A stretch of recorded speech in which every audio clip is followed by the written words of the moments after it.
O Salmo 95, ele no texto massorético da Bíblia original não tem indicação de quem seja o seu autor. O escritor de Hebreus, no capítulo 4, no versículo 7, atribui este salmo a Davi. Mas isso é uma atribuição do escritor de Hebreus. Aqui em Hebreus, no capítulo 4, no versículo 7, nós vemos aqui: determina outra vez um certo dia, hoje, dizendo por Davi, muito tempo depois, como está dito: hoje, se ouvirdes a sua voz, não endureçais o vosso coração.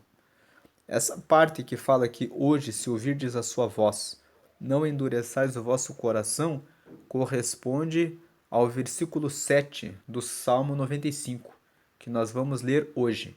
Então, com base nesse texto de Hebreus, no capítulo 4, no versículo 7, muitos dizem que o autor do Salmo 95 foi Davi, porque o autor de Hebreus atribui a autoria dessa frase: hoje, se ouvirdes a sua voz, não endureçais o vosso coração, a Davi. Voltando aqui no Salmo 95, nós vemos aqui no versículo 7, olha: porque ele é o nosso Deus, e nós, povo do seu pasto e ovelhas da sua mão. Se hoje ouvirdes a sua voz, versículo 8, não endureçais o coração. Então, quando o escritor de Hebreus disse, e Davi foi aquele que disse: se hoje ouvirdes a sua voz, não endureçais o coração, se entende que o escritor de Hebreus está realizando uma interpretação do Antigo Testamento. Ele está interpretando o Salmo 95 para atribuir este salmo a Davi. Mas o texto massorético, que é a Bíblia original, quando você lê o Salmo 95 sozinho, sem ler, junto com Hebreus capítulo 4, no versículo 7, não tem nenhum título que indique Salmo de Davi. E o Salmo 1 até o Salmo 41, que são os salmos que fazem parte do livro 1 dos Salmos, eles têm no texto da Bíblia original, no título, alguma coisa que fala que foi Davi que escreveu aquele salmo. Os salmos são livros que no texto original são chamados de louvores. Em hebraico, na Bíblia original, o livro de Salmos chama-se Tehillim. Se escreve Tehillim.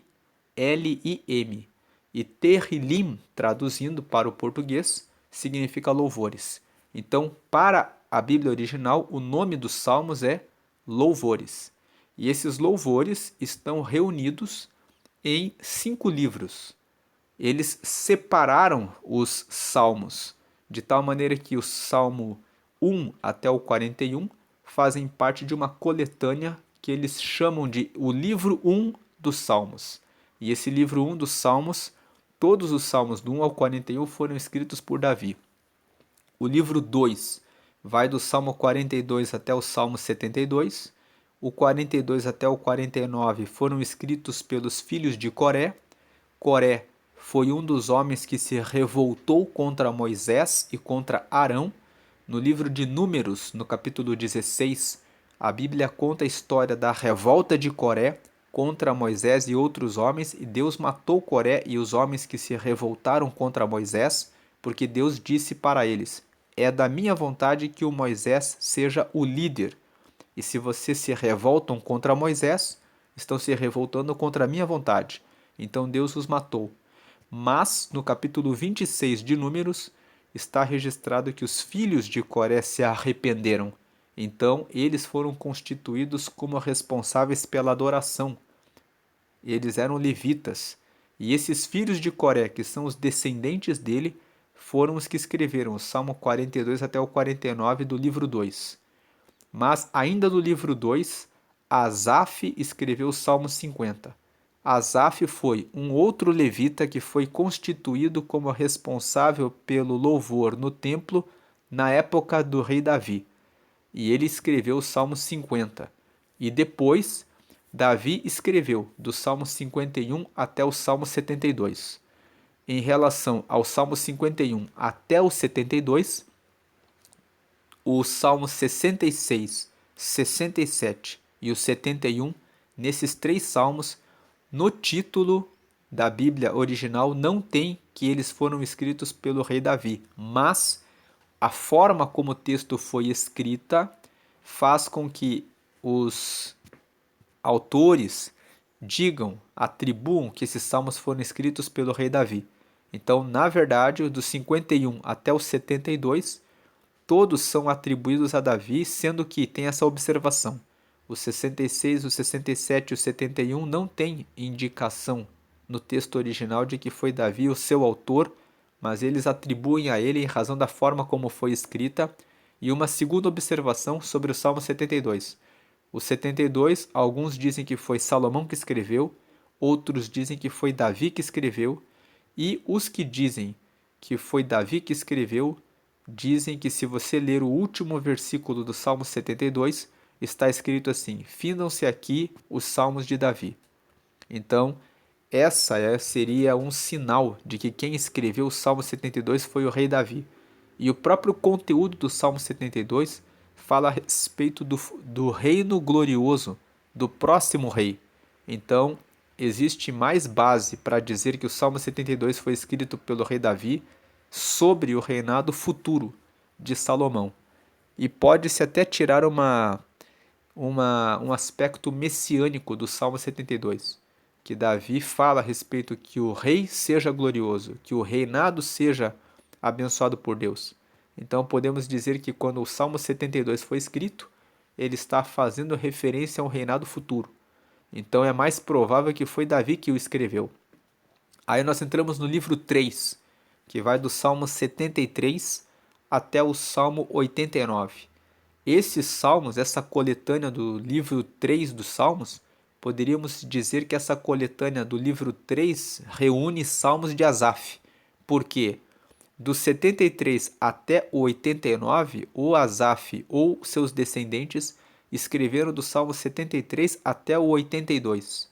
Praticamente todos os salmos foram escritos por Asaf ou por seus descendentes.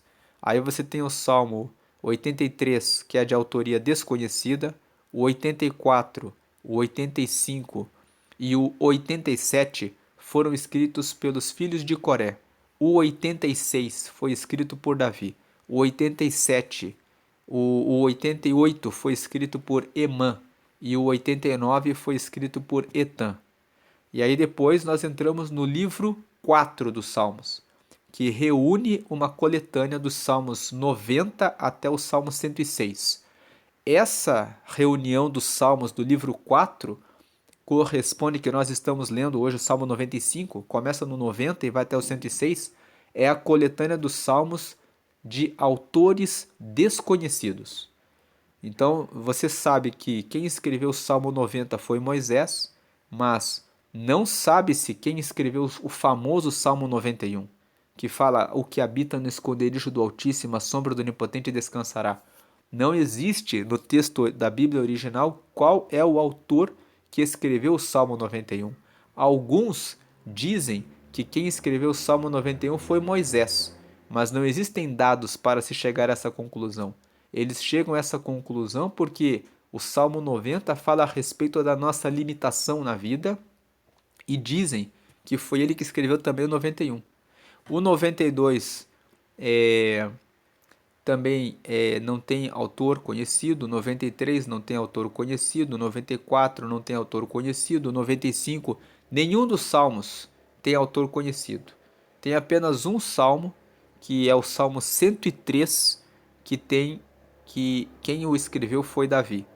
E esse Salmo 95 tem o texto de Hebreus, capítulo 4, versículo 7, onde o escritor de Hebreus fala que quem escreveu essa frase, que é a frase que está aqui no versículo 7 e 8, foi Davi. Então, pela via indireta, se fala que quem escreveu o Salmo 95 foi o rei Davi.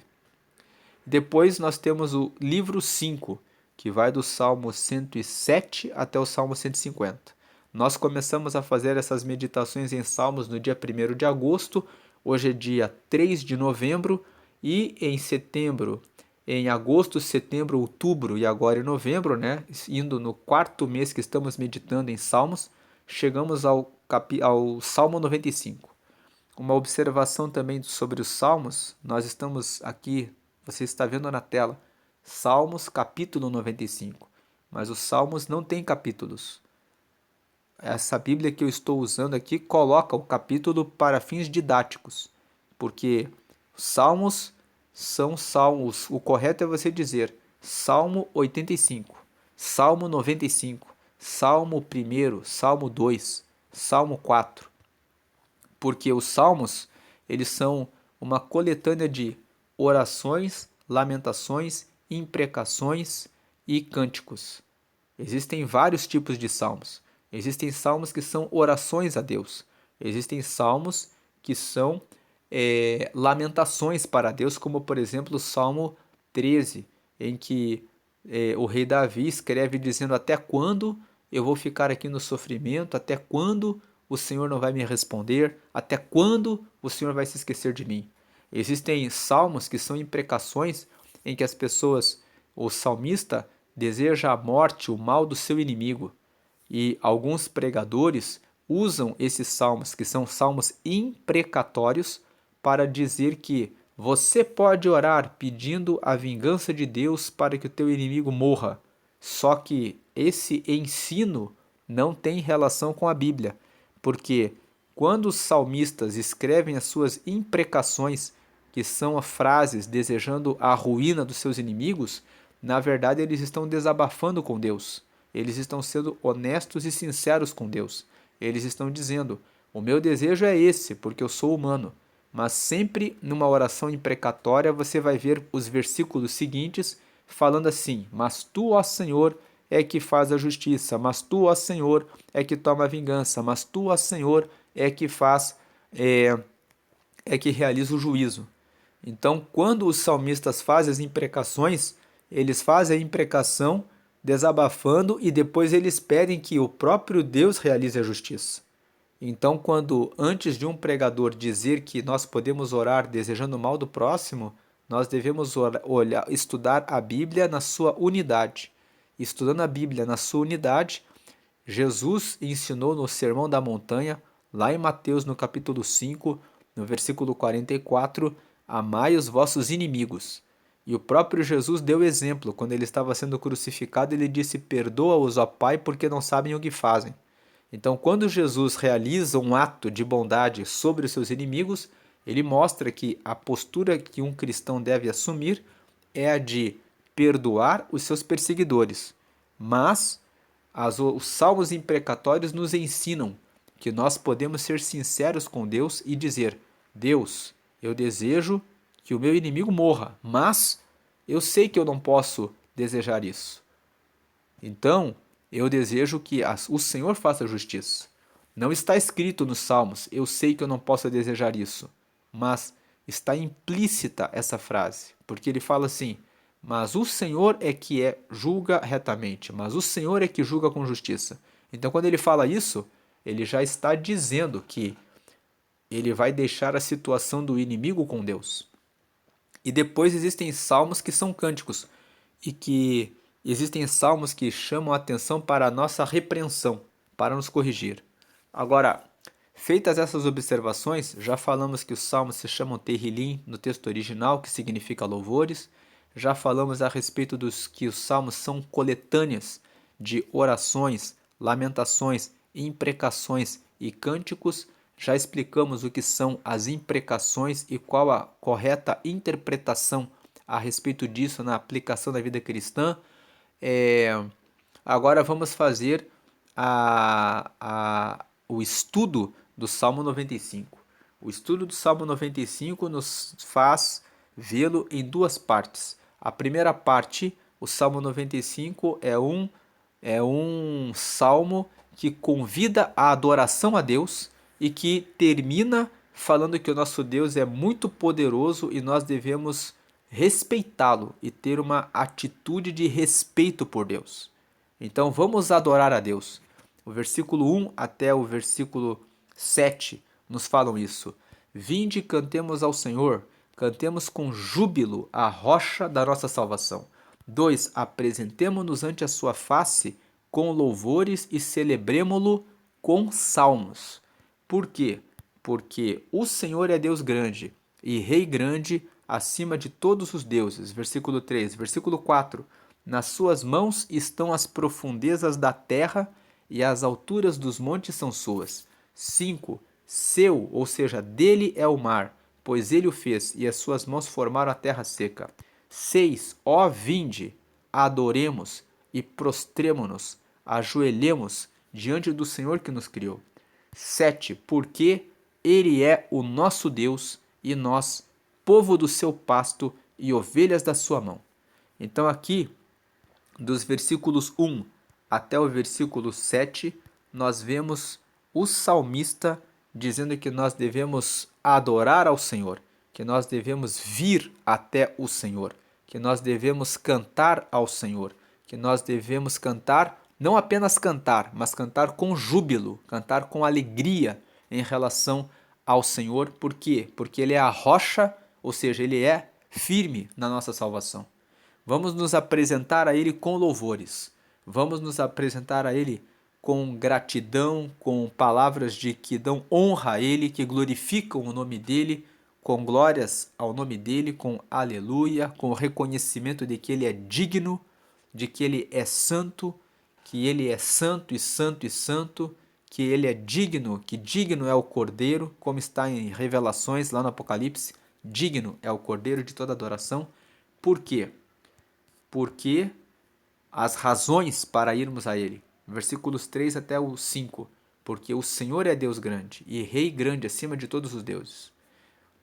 Porque nas suas mãos estão as profundezas da terra. Porque Ele é o Deus que reina sobre tudo, sobre todos os deuses, sobre toda a terra, sobre as montanhas, sobre os mares. Ele reina sobre toda a natureza. Então nós devemos ir até Ele. E aí o versículo 6 traz um detalhamento. Porque o 1 e o 2 fala para virmos com cânticos e com louvores e com salmos. Agora no 6, ele dá um aprofundamento. Devemos vir ajoelhados, prostrados. Ajoelhemos diante do Senhor que nos criou.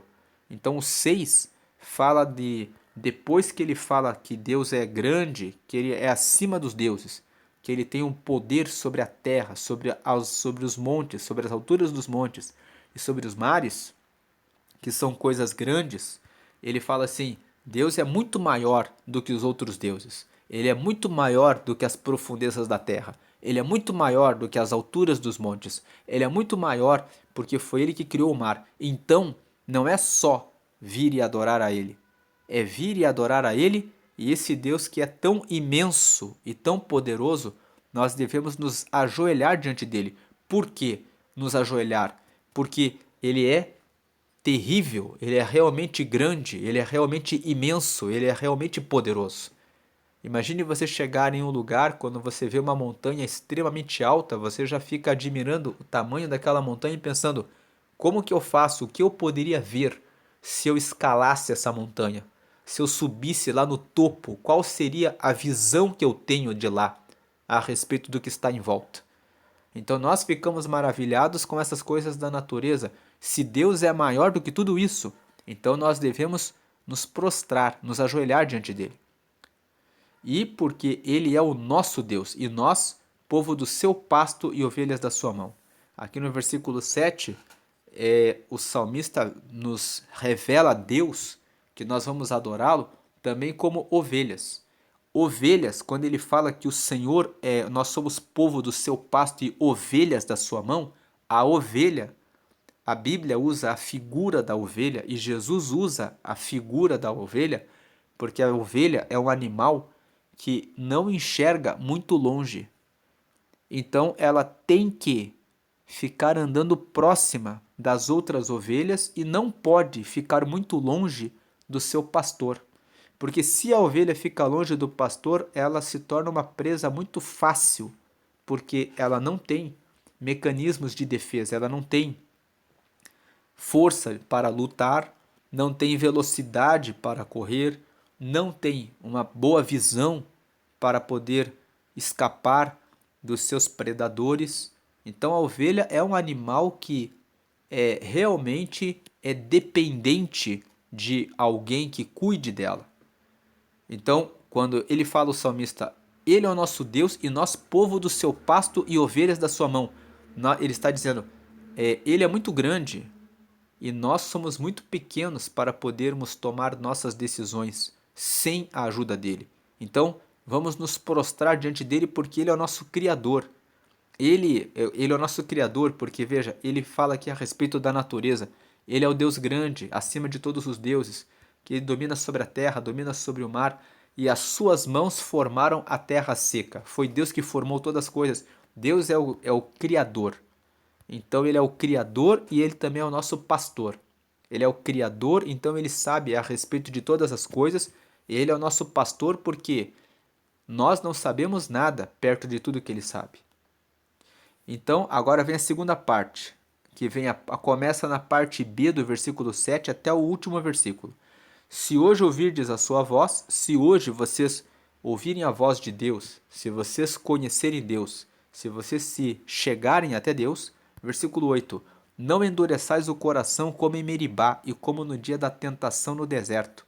9, quando vossos pais me tentaram, provaram-me e viram a minha obra. Em Meribá, eles ficaram com falta de água. Eles estavam no deserto. Eles estavam saindo do Egito, indo para a terra prometida, e Deus falou para eles: passem pelo deserto que eu vou carregar vocês para uma terra que eu vou dar para vocês. Claro que quando eles estavam no Egito, eles tinham comida, tinham casa, tinham roupas, tinham tudo. Quando eles começaram a cruzar o deserto, tem um pedaço que se chamava Meribá. E lá faltou água. E o povo começou a reclamar e dizer que Deus era mau, que Deus estava carregando eles do Egito, onde eles tinham casa, comida, para o deserto, para que eles morressem de sede. E aí Deus disse para Moisés que fosse na rocha, batesse na rocha, porque que falasse na rocha que haveria água. E Moisés foi lá e fez isso e caiu água. Só que, embora eles tenham feito isso, eles tentaram a Deus. Então Deus aqui, o salmista que escreveu o Salmo 95, nós não sabemos quem é o autor, mas se foi Davi, ele está dizendo: não endureçais o vosso coração. Se vocês ouvirem a voz de Deus, não endureçam o coração para reclamar contra Deus, para tomar uma postura de quem fica rebelde contra Deus. Esse texto que fala de Meribá está aqui em Números, capítulo 20. Vamos ler aqui do versículo 1 ao 10. Chegando os filhos de Israel, toda a congregação ao deserto de Zim, no mês primeiro, o povo ficou em Cádiz, e Miriam morreu ali e ali foi sepultada. 2. E não havia água para a congregação, então se congregaram contra Moisés e contra Arão. Versículo 3. E o povo contendeu com Moisés e falaram dizendo: antes tivéssemos expirado, quando expiraram nossos irmãos perante o Senhor. 4. E por que trouxestes a congregação do Senhor a este deserto? Para que morramos ali, nós e os nossos animais? 5. E por que nos fizeste subir do Egito? Para nos trazer a este lugar mau, lugar não de semente, nem de figos, nem de vides, nem de romãs, nem de água para beber. 6. Então Moisés e Arão se foram de diante da congregação à porta da tenda da congregação e se lançaram sobre o seu rosto, e a glória do Senhor lhes apareceu. 7. E o Senhor falou a Moisés, dizendo: 8. Toma a vara e ajunta a congregação, tu e Arão teu irmão, e falai à rocha perante os olhos deles, e dará a sua água. Assim lhes tirarás água da rocha, e darás a beber à congregação e aos seus animais. 9. Então Moisés tomou a vara de diante do Senhor, como lhe tinha ordenado. 10. E Moisés e Arão reuniram a congregação diante da rocha, e Moisés disse-lhes: ouvi agora, rebeldes. Ou seja, ouçam agora, rebeldes. Por acaso tiraremos água desta rocha para vós? 11. Então Moisés levantou a sua mão e feriu a rocha 2 vezes com a sua vara, e saíram muitas águas, e bebeu a congregação, e os seus animais. Aqui tem uma outra questão nesse texto, que Moisés desobedeceu a Deus. Deus disse para ele que era para falar para que a rocha, que saia água da rocha. E a água ia sair e o povo ia beber. Mas o versículo 11 conta que Moisés levantou a mão e feriu a rocha 2 vezes com a sua vara. Mesmo assim, Deus fez com que saíssem as águas para que o povo bebesse e os seus animais, porque Deus estava ali se revelando para o povo que ele realmente era Deus. Mas depois Deus teve uma conversa particular com Moisés, que está no versículo 12. E o Senhor disse a Moisés e a Arão: Porquanto não me crestes a mim, para me santificar diante dos filhos de Israel, por isso não metereis esta congregação na terra que lhes tenho dado. Versículo 13. Estas são as águas de Meribá, porque os filhos de Israel contenderam com o Senhor, e o Senhor se santificou neles. Esse versículo 12, se você prosseguindo na leitura, Deus vai dizer para Moisés e para Arão: Vocês não vão entrar na terra prometida. Vocês vão conduzir o povo até na entrada. Mas quando chegar na entrada, vocês não vão entrar lá. Quem vai entrar com o povo vai ser um sucessor. E quando nós lemos Deuteronômio no capítulo 34, logo na sequência vem o livro de Josué. O texto fala que Moisés morre, Deus manda Moisés subir ao monte e que ele será recolhido, e Josué assume o encargo, a posição de líder que vai tomar posse das terras de Canaã, a terra prometida. Deus cumpre essa palavra que fala aqui no versículo 12.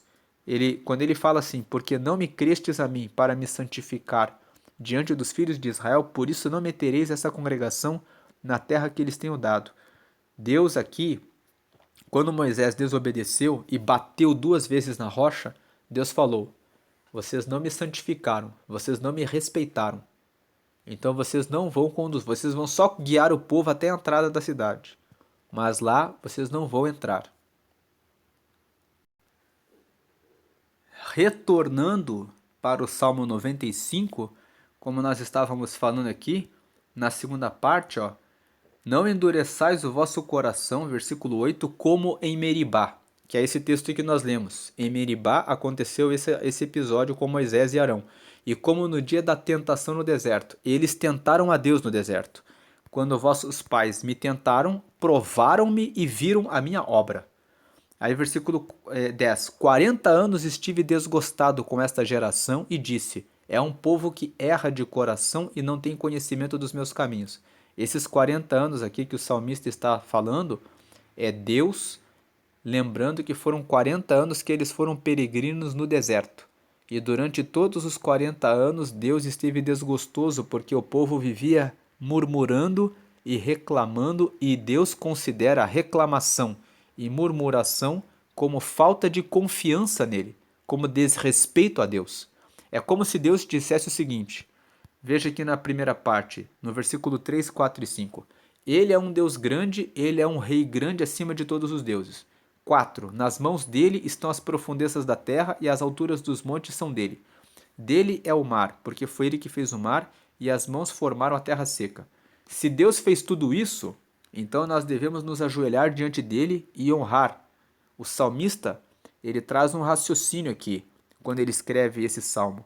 O raciocínio é: nós devemos honrar e amar a Deus, versículo 1 e 2, com júbilo e com salmos. Por quê? Versículo 3, 4 e 5. Porque ele criou. Porque ele é um Deus grande, ele é acima de todo e um rei acima de todos os deuses. Porque esses deuses aqui se refere aos reis da terra.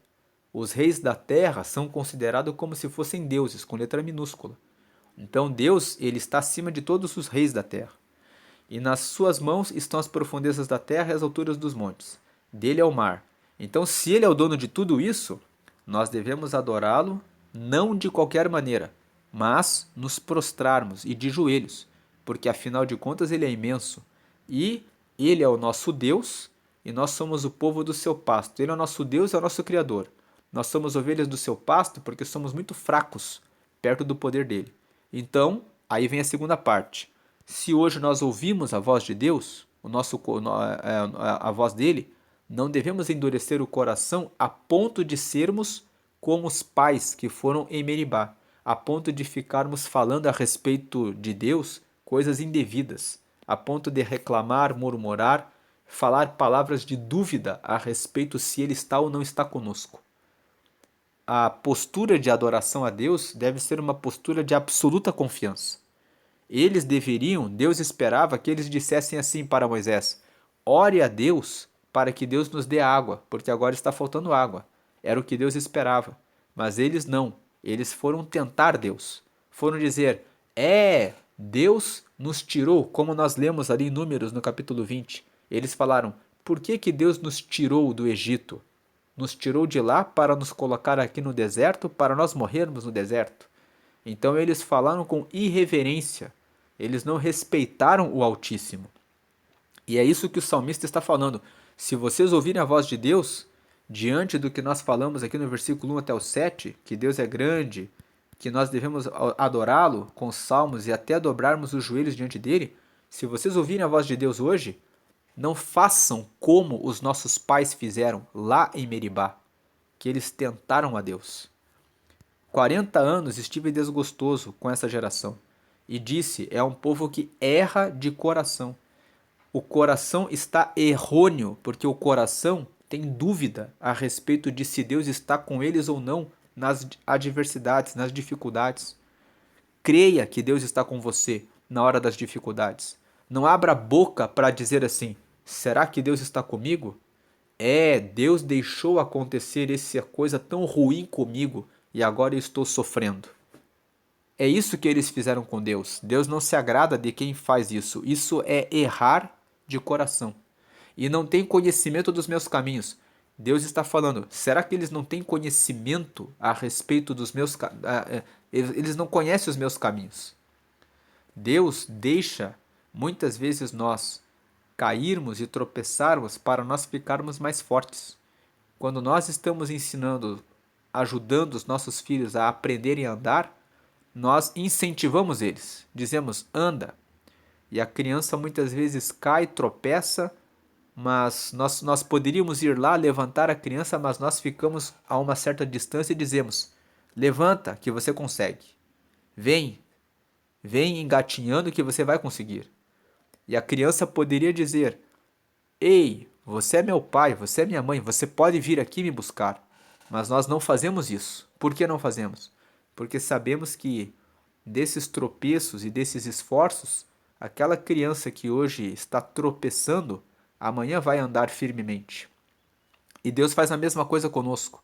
Deus está falando aqui: eles erram de coração, eles não têm conhecimento dos meus caminhos, eles não sabem que eu estou vendo, eu estou cuidando, eu estou deixando eles tropeçarem, caírem e sofrerem, mas só que daqui a pouco eles já vão estar independentes e totalmente fortes para poderem fazer coisas boas. Por isso que eu estou deixando eles passando pelo deserto.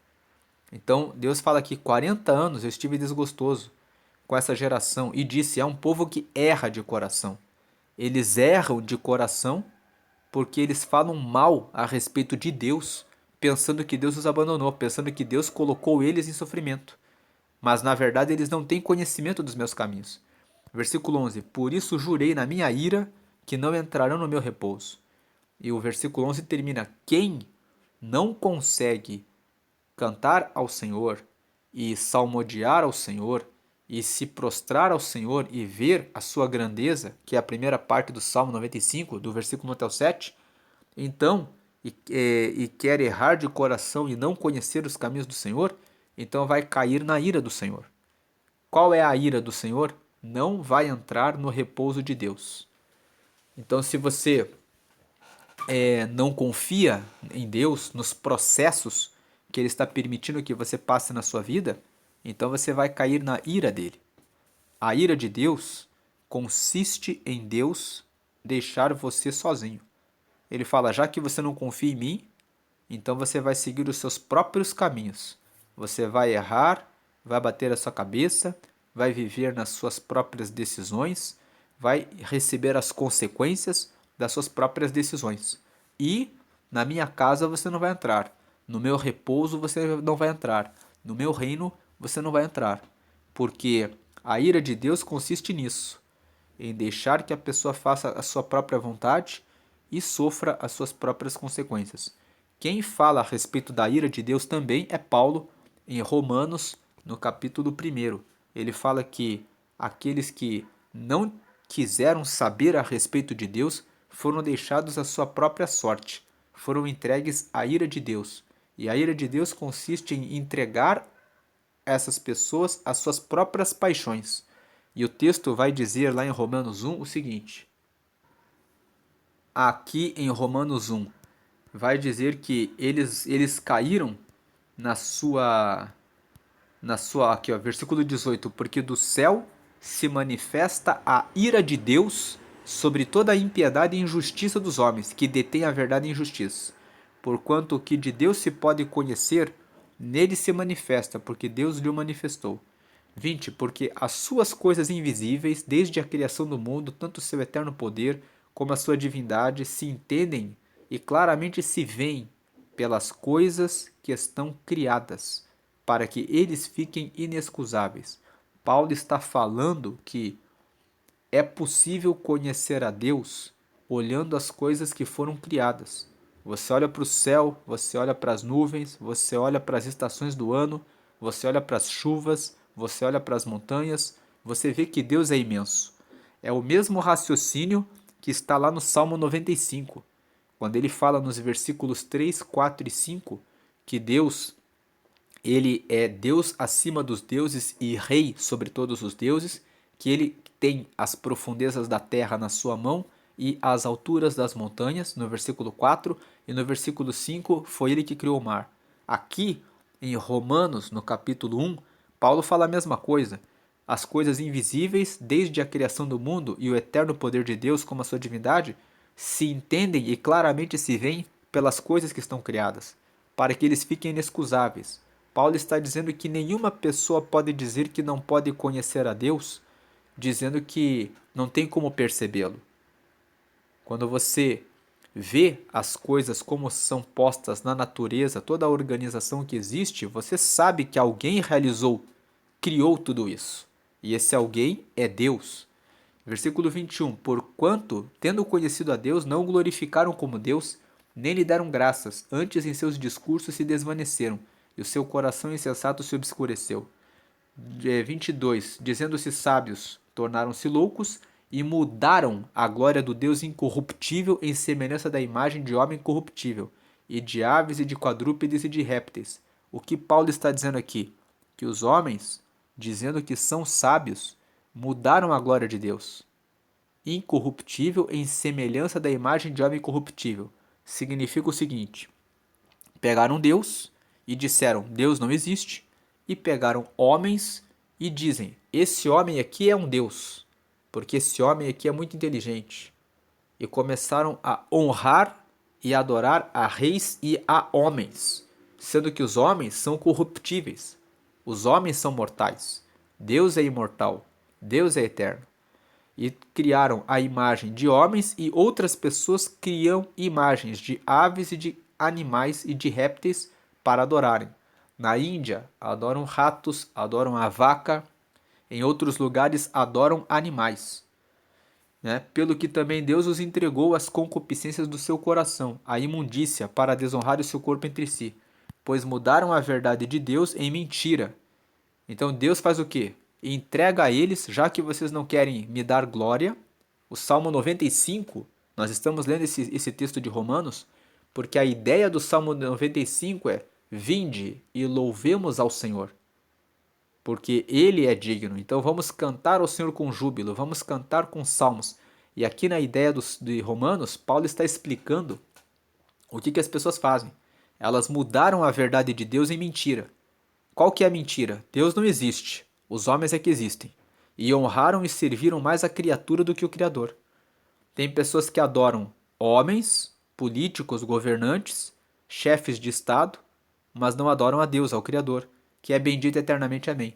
E aí, versículo 26 que dá o destaque: pelo que Deus os abandonou às paixões infames, porque até as suas mulheres mudaram o uso natural no contrário à natureza.